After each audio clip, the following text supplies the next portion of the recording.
एक सफाई कामगारापासून ते वरपर्यंत सर्व कर्मचाऱ्यांचे विषय हे साहेब वेळोवेळी मार्गी लावतात आणि तळागाळातील सामान्य अतिसामान्य कोणताही कर्मचारी असो, साहेब जर त्यांच्याकडे साहेबांकडे जर ते कर्मचारी गेले तर साहेब क्षणाचाही विलंब न लावता ते प्रत्येक विषय मार्गी लावतात। तसाच एक आमचा 7वा वेतन आयोगाचा विषय होता प्रलंबित, तो बरेच दिवस प्रलंबित राहिला।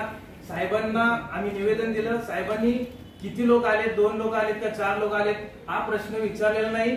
आम्ही 5-6 जण गेलो, निवेदन दिलं, त्यांनी अधिवेशनात मागच्या अधिवेशनात प्रश्न उपस्थित केला आणि त्यानंतर लगेचच 2 दिवसात त्याच दिवशी लगेच शासनाकडून मंजुरी मिळाली आणि आम्हाला 7वा वेतन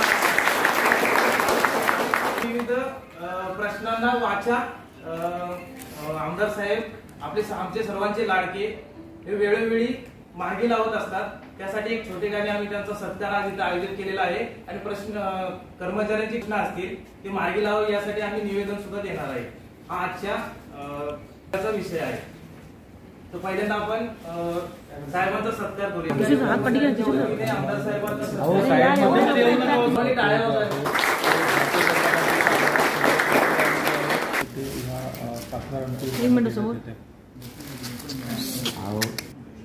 एक मिनिट तुमची ओळख होत लागले, काय सांगा?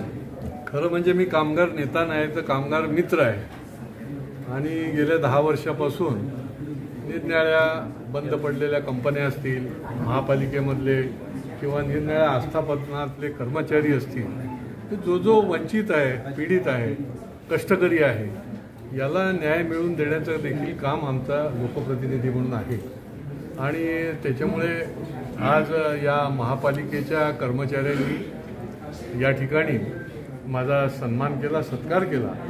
खरं म्हणजे महापालिकेच्या कर्मचाऱ्यांना सुरक्षा पाहिजे, सुविधा पाहिजे, सन्मान पाहिजे आणि या तिन्ही गोष्टी करता जे करायला लागेल ते मी करत असतो। अनेक विषय यांचे प्रलंबित आहेत आणि जे महापालिकेच्या स्तरावरही सोडवले जाऊ शकतात। शासन निर्णय होऊन देखील काही विषय प्रलंबित आहेत आणि कर्मचाऱ्याला जर कोणी वेठीस धरण्याचं काम करत असेल, जो कष्टकरी आहे, जो इमानदारीने काम करतोय, तर त्या पद्धतीने त्यांना न्याय मिळवून देण्यासाठी आपण लढायला पाहिजे आणि त्या दृष्टीने देखील कर्मचाऱ्यांचे जे प्रलंबित काही विषय आहेत त्या विषयाकरता देखील आता पुढच्या काळामध्ये आम्ही माननीय आयुक्त आणि या संबंधित अधिकारी यांची देखील बैठक घेणार आहोत आणि शेवटी कर्मचारी महापालिकेतला जर व्यवस्थित राहिला, त्याला जर व्यवस्थित न्याय मिळत गेला तर शेवटी महापालिकेच्या माध्यमातून चालणारा शहराचा गाडा, विकासाचा गाडा जो आहे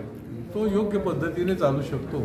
त्याच्यामुळे हे कष्टकऱ्याचे हात पुढच्या काळामध्ये देखील मजबूत आणि भक्कम करण्याचं काम आम्ही करणार आहोत।